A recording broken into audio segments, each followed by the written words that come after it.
በስመ አብ ወወልድ ወመንፈስ ቅዱስ አሐዱ አምላክ አሜን። የተወደዳችሁ እግዚአብሔር ቤተሰቦች የእናታችን የቅድስት ኪዳነ ምሕረት ወዳጆች እንዴት አላችሁ? እንግዲህ በጫጫ ከተማ ይህ ድንቅ ነገር ተፈጥሯል ማለት ነው። የእናታችን የቅድስት ኪዳነ ምሕረትና የባለ ጊዜ የቃል ኪዳን ታቦት ለዘመናት ከተቀበሩበት ቦታ ወጥተዋል ማለት ነው።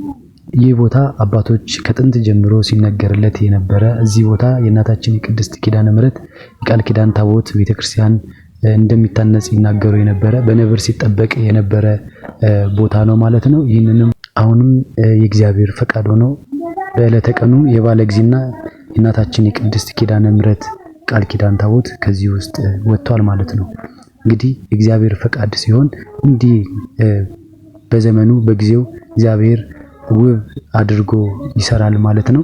ይህ ቦታ እንግዲህ ገና የቃል ኪዳኑ ታቦት ሳይገባ አሁን የቃል ኪዳኑ ታቦት የተገኘበት እዚህ ጉድጓድ ውስጥ ዋሻ ውስጥ ማለት ነው እምነቱን እየተቀቡ ከካንሰር ከኪንታሮት ብዙ ሰዎች ድነዋል ማለት ነው። ይህ የቃል ኪዳኑ የተገኘበት ገል ነው። ከዚህ ውስጥ ነው የወጣው በሰንሰለትና በብዙ ሴቶች ተደራርቦ ተሸፋፍኖ ከዘመናት በኋላ ነው ማለት ነው ይህ የእግዚአብሔር ስራ የተገለጠው ማለት ነው። እንግዲህ የታቦት ከሌላ ቦታ መጥቶ እንዲከብር ነበር የታሰበው። ያ ነገር ሳይሆን ግን በእግዚአብሔር ፍቃድ እንዲህ ድንቅ ነገር ሆኗል ማለት ነው። ይሄ መልእክት እንዲዳረስ ለሁሉም ምእመናን ሼር በማድረግ ለዓለም እንድታዳርሱና በሚገባበትም ቀን መታችሁ የበረከቱ ተካፋይ እንድትሆኑ መልእክታችንን እናስተላልፋለን። ቀኑንም በቅርብ እናሳውቃቸዋለን።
በዚህ መልኩ ይሄ እንግዲህ በአባቶቻችን ዘመኑ ይሄን ባንለውም ምናልባት እዛ ላይ ተመዝግቦ ከሆነ ነገር እናረጋግጣለን ዘመኑ ማለት ነው።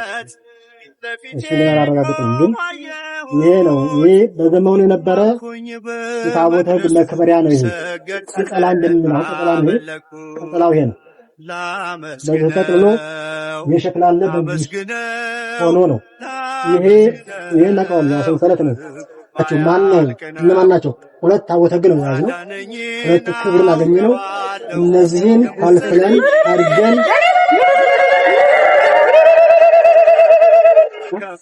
ነገር ግን ለእናንተ ሙሉ እንድትሆኑና እኛም ጭምር ነው ለማለት በኃላፊነት ለዚህ ህዝብ ለማስረከብ ማንን አስረከብ ነው ብለን ግልጽ ለማድረግ ስሙን ለመፈለግ ሞክረናል።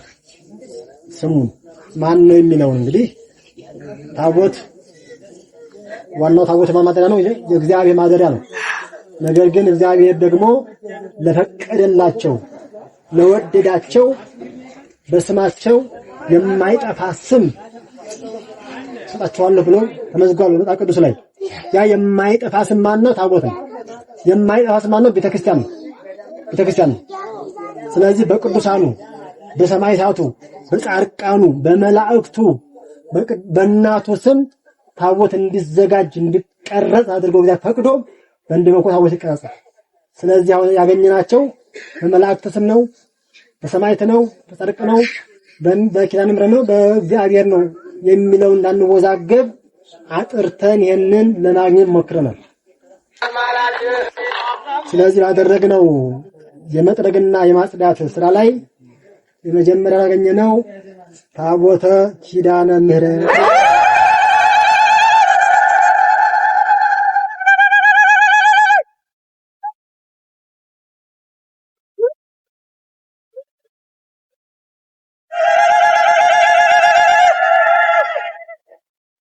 ይሄ በስም ብቻ አይደለም፣ እመቤታችንም በላዩ ላይ አብራ ስዕሏ አለ። ይሄን አረጋግጠናል። ሲቀጥል ሁለተኛው አሁን እነዚሁ ጠርገን ባገኘነው መረጃና ማስረጃ የነበረን ያለው ማስረጃ ስንፈልግ ታቦተ ቅዱስ በዓለ ወልድ ነው።